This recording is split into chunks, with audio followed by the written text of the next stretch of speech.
Hello and welcome to India Today SoSouth. I'm Gautam Shankar.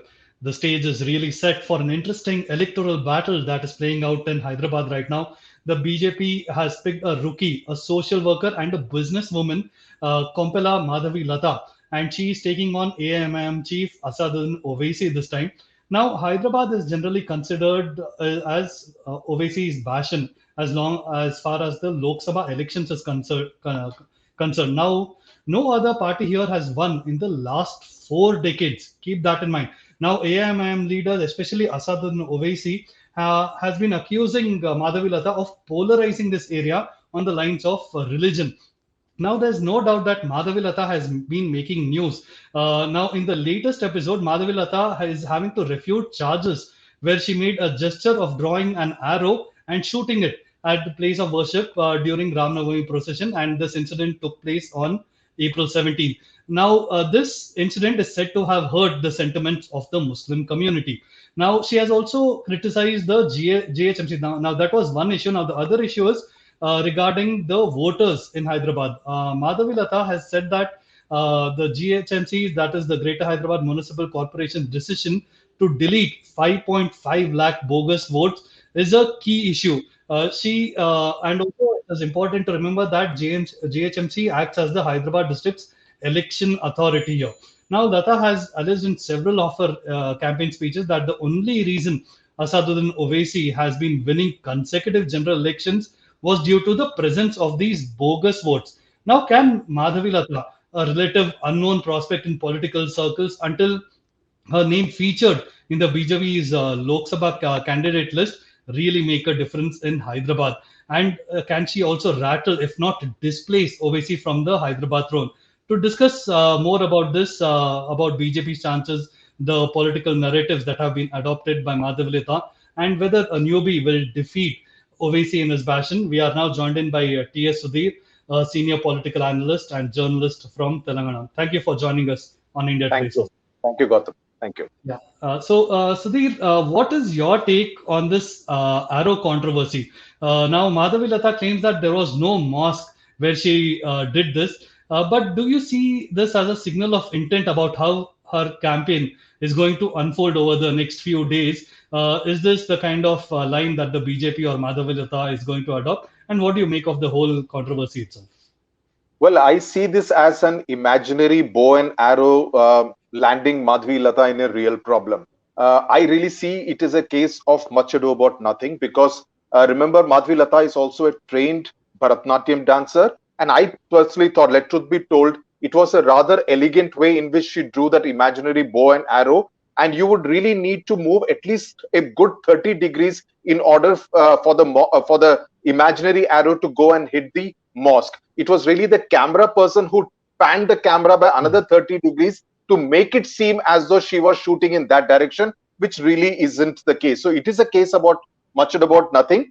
But in the kind of heated election atmosphere that we are in, anything goes to kind of raise the political temperature and provide the detractors of the BJP and Madhavi Latha in this case with an issue. And that's what the AIMM is really doing. It's trying to milk the issue to the maximum, trying to polarize the Muslim vote in its favor.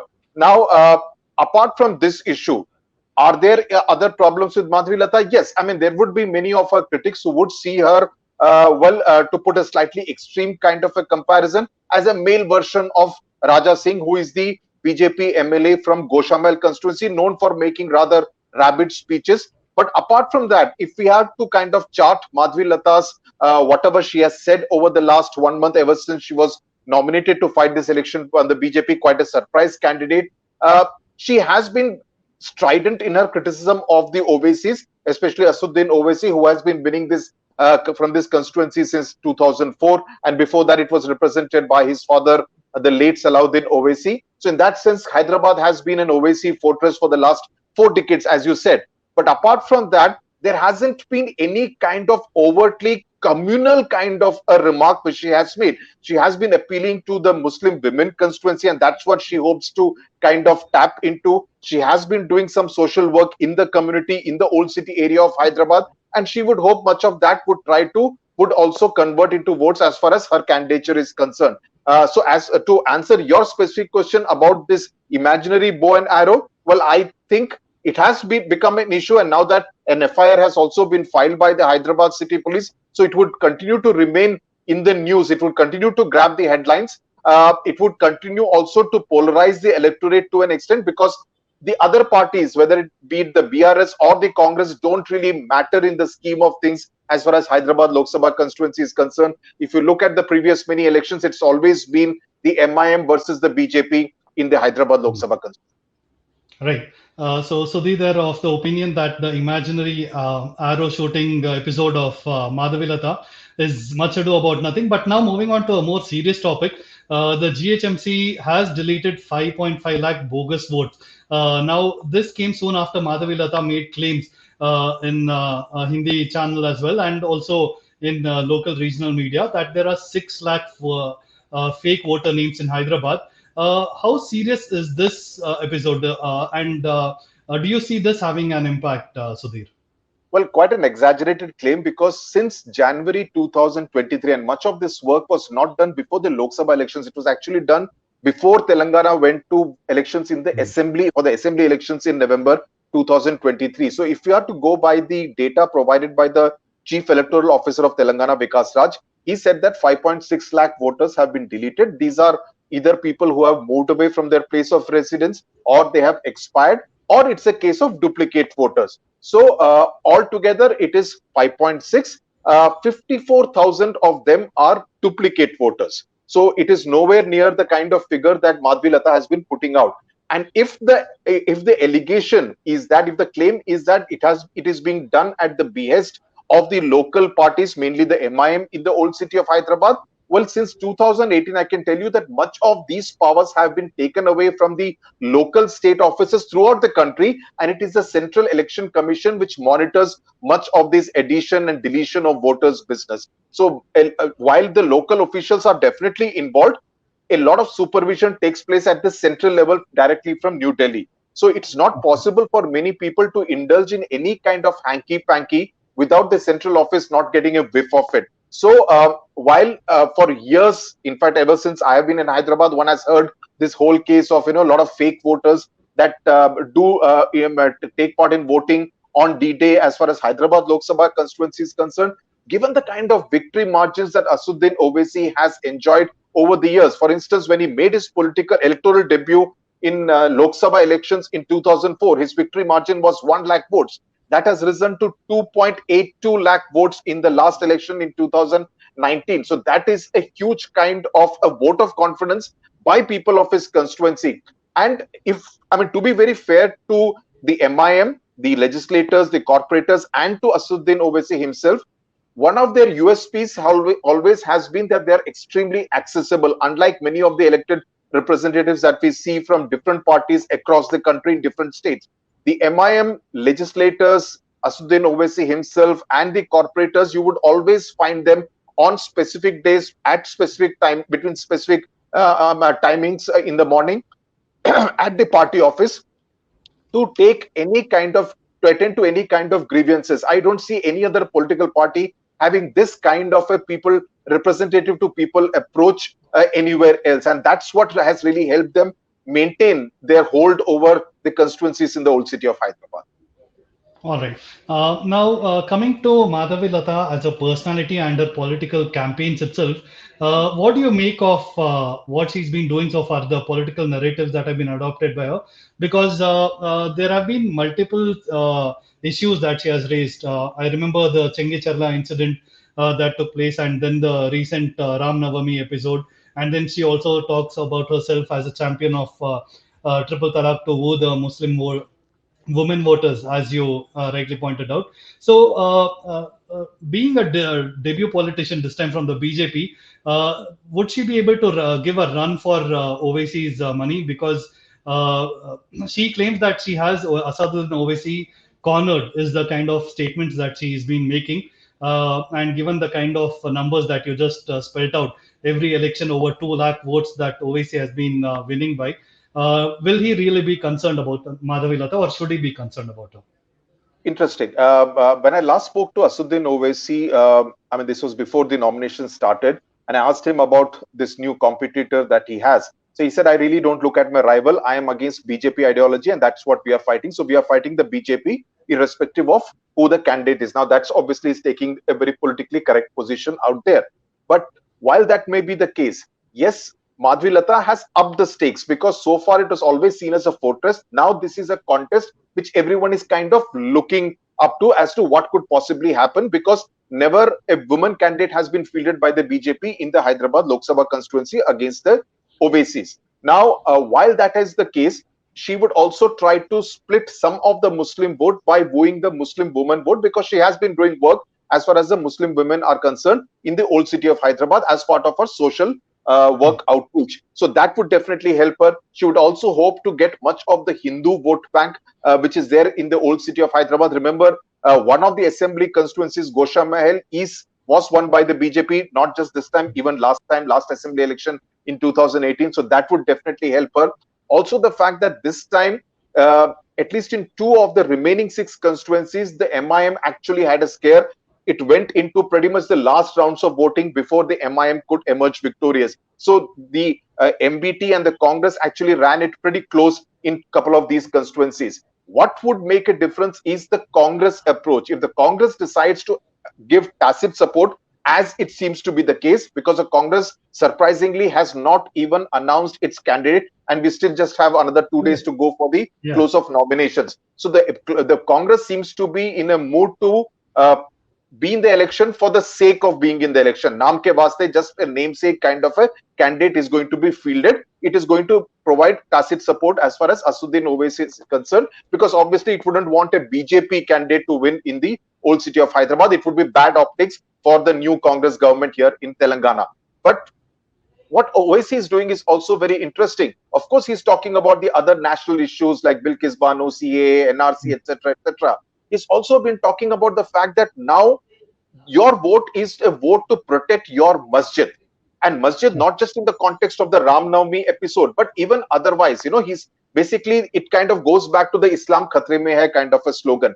And if you speak to the voters, the old city Muslim voter, they also realize that if we are to kind of solve the Bijli, Sadak, Pani, etc. kind of local city issues, we have the MLAs, we have the MIM corporators to go to.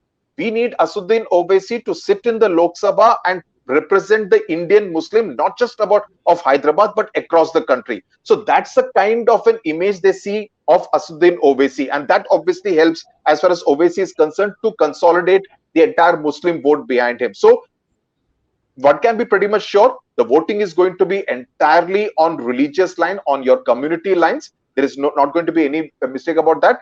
Madhavi Latha's success or failure will depend on how many of the Muslim women votes she is able to take away from Owaisi, because she has been saying that here is a patriarchal kind of a politician who thinks only about the men in the Muslim community and not really about the women. Whether that kind of an argument cuts ice with the voters, we'll have to watch and see. Also, yesterday's comment by Prime Minister Modi, we'll have to see what kind of an impact it has on the psyche of the Muslim voter. Whether, obviously, Assuddin Owaisi has already tweeted about it. He's going to milk it to the maximum. So that is going to further polarize the entire electorate, the 19 lakh plus vote electorate in Hyderabad. All right. Since you brought it up, PM Modi's speech there, it's quite interesting, especially given the kind of sway the Muslim voters hold in old Hyderabad area. Will this be a game changer towards Owaisi coming into the last leg just before the elections? Will this, do you see Owaisi really milking it, like you said?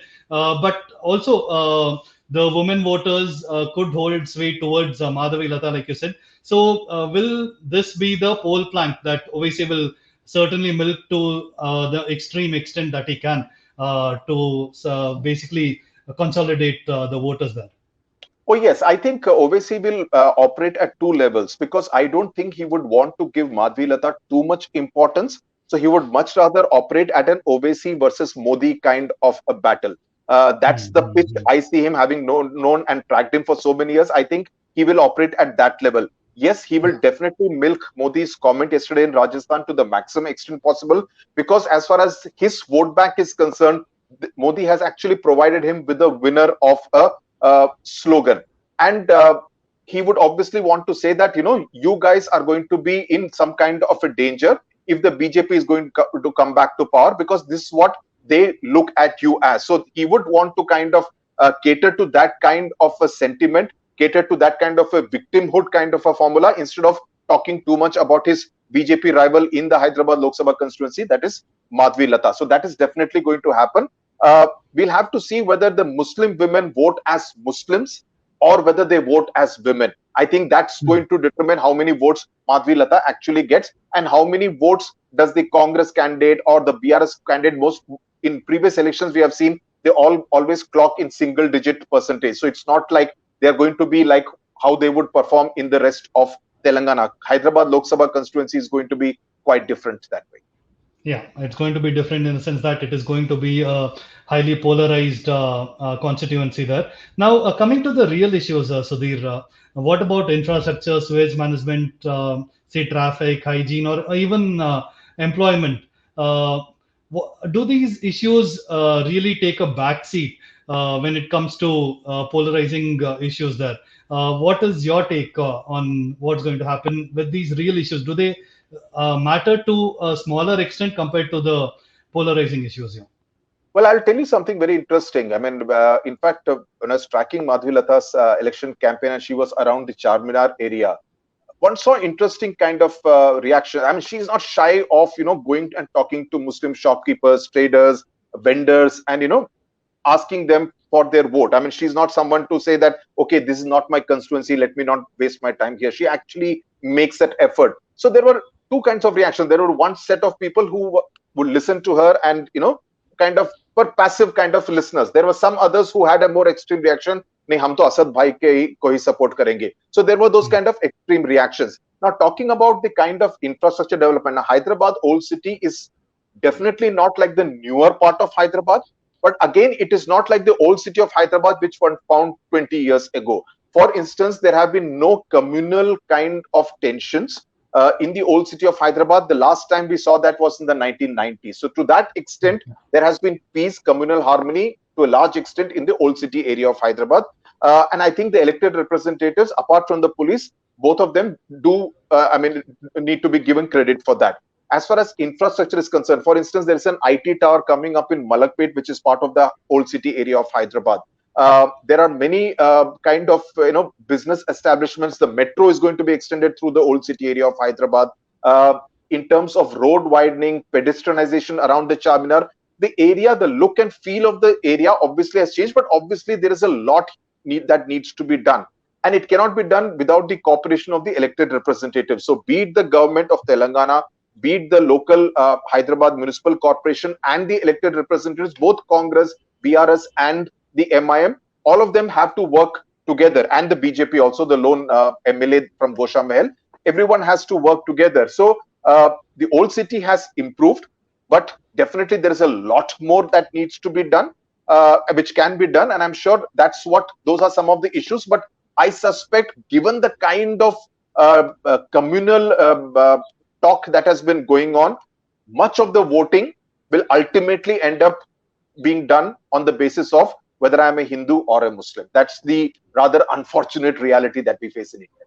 Yeah, speaking the reality as it is, Sudhir. Now, another thing that I wanted to talk to you about is the BJP really united in Hyderabad? Because from what I gather, there was a bit of resentment around the selection of Madhavi Latha as the Lok Sabha candidate, and given that it came at the last minute, it took many by surprise, including journalists as well. We heard that Raja Singh was also considering stepping up to the Lok Sabha candidacy this time. What do you make of this? Is the BJP really coming together as a whole? Because what we see is Madhavi Latha, a lot of her talking and speaking and everything. But what about the senior BJP leaders joining her, or do you see this happening later in the latter stages of the election campaign to really unite behind her there? Well, we saw the Prime Minister praising her interview to a Hindu channel the other day. So if the Prime Minister comes and does a road show in the old city of Hyderabad, both in terms of optics near the Charminar and in terms of appeal, that would definitely have an impact for sure. I'm not sure whether he will indeed do so before the 10th of May. Telangana goes to polls on the 13th of May. Point Right. number two, yes, her candidature took everyone by surprise because she was never active in BJP circles before this, not even during the Telangana Assembly election. So, in that sense, it took everyone by surprise because though they have fielded candidates who have come a good second in the previous elections, in fact, clocking something like what 32% vote in 2014 and 26% in 2019, which is a decent vote share. The Yes, yes. BJP never had a high profile candidate. Did Raja Singh want to contest? On the contrary, Raja Singh was not very keen to contest. He was keen to contest from Zahirabad Lok Sabha constituency. And the reason for that is because Raja Singh, over a period of time, has kind of cultivated this image that I am Raja Singh, known as Tiger in the parts of Gosha Mahal, and I take on the Owaisi brothers. So if he actually loses an election to Asaduddin Owaisi, that wouldn't do much good to his branding and his image. So he wouldn't want to engage in a direct contest against the Owaisis till such time that he's sure that he could actually run them very close or even win the contest. The other BJP leaders in Telangana, I think they are kind of waiting and watching. They do realize that her profile, her stock has really gone up. And the Yes. BJP has many leaders. The problem with the BJP in Telangana is that one set is the original set of Karyakartas who have been with the party for the last 2 decades and more. And there are this new set of leaders who have all come into the party in the last couple of years. So there is a sense of mismatch, a sense of discomfort between the two. The two sets don't really work very smoothly at times, and that kind of creates a bit of friction between leaders in many circumstances, in many constituencies and districts. But as far as Hyderabad is concerned, I also look at it this way. And this was a thought that came to me. I mean, we always speak about Asaduddin Owaisi. The charge against him is that he's a vote cutter for the BJP. He's a B team for the BJP. So Yes. would the BJP want really to defeat Asaduddin Owaisi? Because once Owaisi is defeated, that would be the end of that. You villainize Asuddin Owaisi every time Yeah. you want votes in elsewhere in the country. That becomes very convenient for them. Asuddin Owaisi going and contesting in UP, Bihar, Maharashtra only eats into the votes of the Congress or any of the India bloc parties. That again is convenient for the BJP. So the BJP, I mean, the way I see it, may not really want Owaisi to lose this election, but this kind of a high profile contest gives them the opportunity to say that, see, we gave a good fight to Asaduddin Owaisi. He's definitely not our BT. That's a very, very interesting take there, Sudhir. Basically, BJP having to sort of maintain that vote share gap also, maybe, because he is seen as a true leader of the Muslim community. Now, every time there's a change in the elected government, he forms an alliance with them. So he is quite mercurial that way as well. And rightly, as you pointed out, um, uh, his performance is critical in other regions rather than Hyderabad itself. So, what do you see really transpiring in Hyderabad this time? Will BJP's Madhavi Lathas make a dent just enough to make it a threat for Owaisi and make sure that margin of 2 lakh plus votes that he really gets? Will that be the aim of BJP, or do you see something happening more than that? Well, 2.82 lakh majority of 2019 is a huge majority to breach. The way things are now, unless the BJP runs a fantastic campaign, I don't see them being able to kind of beat Owaisi in his den. I know it for a fact that Asuddin does not like the word den. He doesn't like the word dawn either. So I don't think they would be able to beat him. But yes, because of the kind of social media presence she has managed to galvanize, because of the kind of optics she has managed to kind of show to the people, this has become definitely a contest which everyone would be looking at very closely. And given Owaisi's profile outside in the country also, this is something which they would definitely look at. I personally see, at least going by what happened before the GHMC elections of 2020, when the likes of Tejasvi Surya, Amit Shah, etc., came and campaigned in Hyderabad.